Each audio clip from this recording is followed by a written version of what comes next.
Hey everyone, welcome back. So a few weeks ago I did a review for the new L'Oreal Infallible Pro Matte Foundation, and a few of you were interested in me doing a L'Oreal Infallible Pro Matte Foundation versus a Maybelline Fit Me Matte Foundation. So that is what I'm going to be doing today. And I mentioned this in a lot of my videos, but I have very oily skin, so I like mattifying foundations.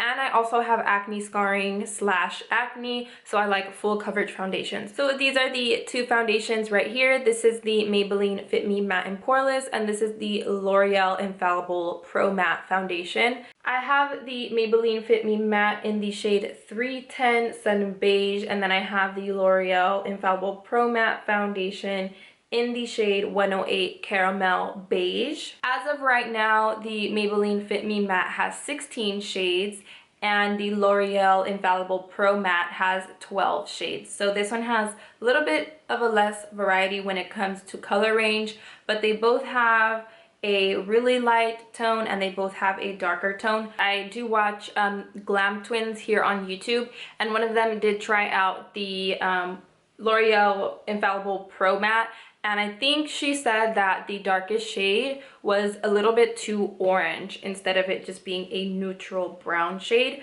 And so yeah, just a little side note. So this one says that it is a lasting demi matte finish, that it wears up to 24 hours, that it has a medium coverage, and it has an air-light texture. Also, that it has oil control. The big claim that this one has is that it says that it holds for 24 hours. I mentioned this in the review slash demo that I did for this foundation, and I don't know if it holds that long. I don't think anyone knows if it holds that long, because I don't think many people wear their foundation for more than maybe even 8 hours, 10 hours, 12 hours, maybe 24 hours. I don't know. Pros for the L'Oreal Infallible Pro Matte Foundation. The coverage is great. You can build this up without it looking too cakey. This is super lightweight. When I wear this foundation, I tend to forget that I'm even wearing makeup, and I'll be touching my face or rubbing against stuff and I forget that I have it on because it really is light, which is one of the things that it claims to be. Another thing is this is extremely matte.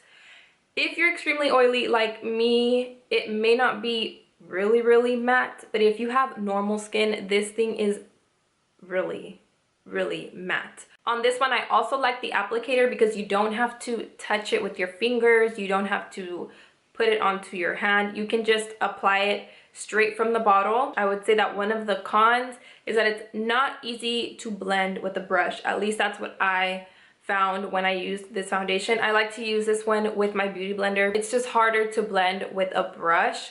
I've used different brushes and I can't seem to find one that blends it as well as my beauty blender. So if you guys are having a little bit of trouble blending this, I would definitely suggest trying a makeup sponge. The Maybelline Fit Me Matte and Poreless says that it is for normal to oily skin. It mattifies and refines pores. It matches natural tone, natural and seamless finish. Some pros of this foundation are that it is a lightweight foundation as well. It doesn't feel like you have a bunch of foundation on. I think the other one's a little bit more lightweight, but this one is also kind of like skin-like foundation. It covers my acne scarring pretty well. Sometimes I do have to go in with a second layer on the parts where I have the most acne. This foundation works well with just about any tool that I've used. So it works well with a brush, it works well with my beauty blender. I don't have to worry about it looking too blotchy like my L'Oreal Infallible Pro Matte one.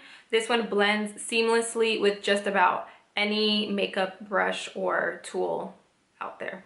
A few cons are that it's not as matte as I thought it was gonna be. When I first apply this one, it is a little bit dewy and you have to wait for it to set, which is probably why it's easier to blend because it doesn't automatically set. And one downside of this is also that it does not have a pump or a squeezy applicator. It's just straight up bottle. So you are gonna have to put this on your hand, or you're gonna have to go like that and put it on your face, put it on your brush. You're gonna have to work a little bit more to get this one onto your face, but that is just like a packaging con. It's not really a con with the actual foundation. And if I had to choose between the two, I think I would go with the Maybelline Fit Me matte, because of the fact that it blends really well. It mattifies after a few minutes, so you have time to blend it out. It is like the perfect shade for me, and it also gives me a flawless finish without having to do too much, without having to go in with a brush and then blending it with my beauty blender and blah blah blah blah. Like, I can use either a brush or a beauty blender, so hands down, I think this is my favorite of the two. But that's it for today's video. I hope this little comparison was helpful, and if you have tried both of these foundations, let me know which one is your favorite. If you have further questions, or if I missed anything on these foundations, just comment below and I will definitely make sure to get back to you. And also let me know if there are any other videos that you guys would like to see. Thank you so much for watching. I love you guys, and I will talk to you in my next video. Bye guys.